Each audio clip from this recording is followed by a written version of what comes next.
Bueno, saludar nuevamente, buenos días compañeros, compañeras. La idea de este temario, como ustedes ven, está todo encadenado, ¿no? Porque es la multiplicidad del ataque que estamos recibiendo por parte del gobierno de la provincia, pero también del gobierno nacional. Yo tengo, digamos, la intervención preparada para explicar qué quiere decir que la educación sea declarada servicio esencial y qué implicancias tiene eso para los trabajadores y trabajadoras de la educación y también para la comunidad. A principios de años, luego de asumir el gobierno de Milei, lanzó, ¿se acuerdan? El DNU, ese DNU que tenía 300 capítulos, que abordaba, digamos, una infinidad de temas. Ese DNU, en uno de los capítulos que planteaba, lo que hacía era determinar cuáles son, digamos, los servicios esenciales que se deben cumplir y, digamos, incorporó en ese DNU a la educación como servicio esencial. Los servicios considerados esenciales. A ver, ese alumno, ¿qué acabo de decir? Ah, no sabe porque no estaba escuchando. ¿Ven lo que pasa? Bueno, los servicios considerados esenciales plantea el DNU que deben cumplir con ciertos requisitos, ¿sí? De presencialidad y de garantía para que se desarrollen.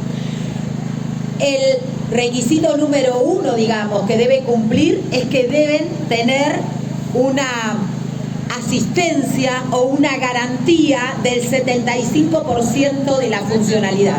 O sea, que cada escuela, cada institución educativa, por más que haya medida de fuerza, debería tener garantía del funcionamiento del 75% de los grados, ¿sí? O sea que el 25% nada más podría adherirse una medida. Y no solo eso, porque de ese 25% que se adhirió, esos grados tienen que ser atendidos por el 75% que se quedó. O sea que el paro es un derecho, pero en realidad ahora vamos a ver por qué en un servicio esencial ese derecho se, digamos, queda en varias, queda totalmente anulado o prácticamente anulado. Declarar la educación como servicio esencial tiene dos aristas importantes. Una de ellas es decir que la educación es un servicio, significa que un servicio se compra y se vende. Yo lo vengo explicando en cada uno de los actos, de las marchas. Un servicio se compra y se vende. La luz, el gas, que dicho sea de paso están bastante caritos y cada vez nos cuesta más pagarlos. Bueno, que la educación sea un servicio quiere decir que se transforme cada vez más en una mercancía, que para acceder a ella tengo que pagar. Por eso el primer aspecto, digamos, de la esencialidad de la educación significa avanzar rápidamente en la privatización de la escuela y que entonces todo el que quiera acceder a la educación pague por hacerlo. En Provincia de Buenos Aires, en Capital Federal y en muchas provincias, la cantidad, el porcentual de escuelas privadas es tremendo. Es 50% de escuelas privadas y el resto escuelas públicas. En Neuquén, fíjense qué contrariedad, que nos dicen es la provincia que más para, que abandona a los chicos. En Neuquén, el sistema público de educación contempla al 88% de las escuelas. Solo un 12 o un 13% está privatizado. Y ese es el gran problema que tienen acá, que no han podido avanzar en su objetivo, que es que cada vez más la educación se transforme en una mercancía. Ese es el primer aspecto de la esencialidad. El segundo es violar el derecho sindical que tenemos a hacer huelga, ¿sí?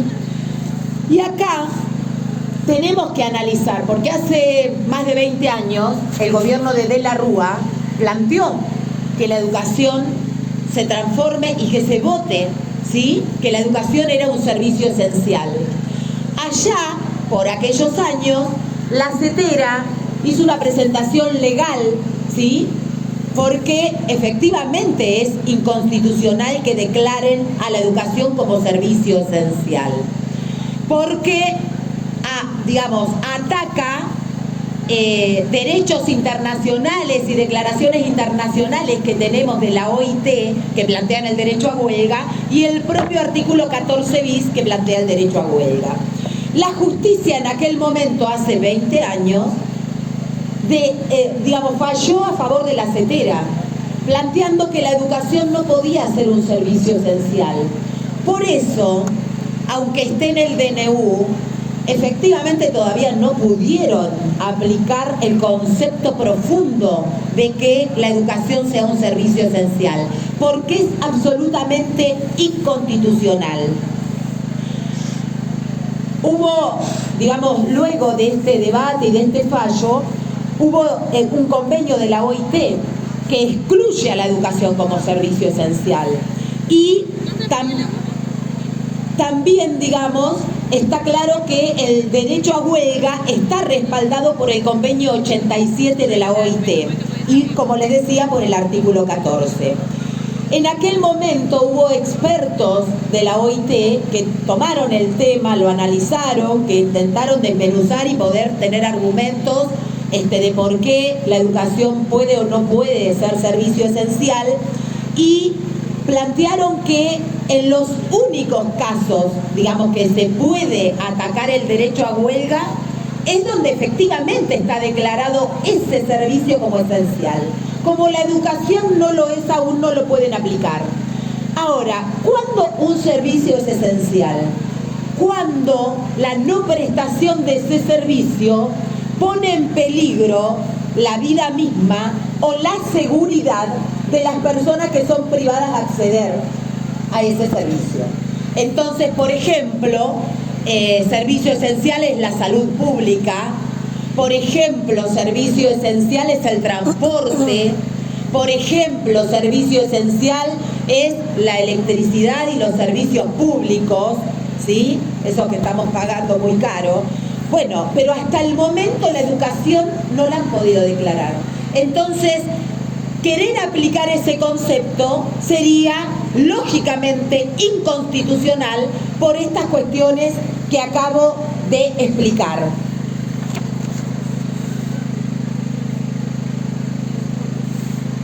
El hecho de declarar la educación como servicio esencial, tiene como objetivo, un poco lo explicaban las chicas, ¿no?, atacar el derecho a huelga, pero también instalar que nosotros trabajemos en cualquier condición. Entonces, si una escuela está por explotar, explotará para el 75% y el otro 25% se quedará en la casa, porque tenemos que garantizar ese porcentual, ¿verdad? O sea, que declaren el servicio esencial no es solo por el paro, también es que aceptemos condiciones que no tienen las escuelas para garantizar la integridad física de todos y todas.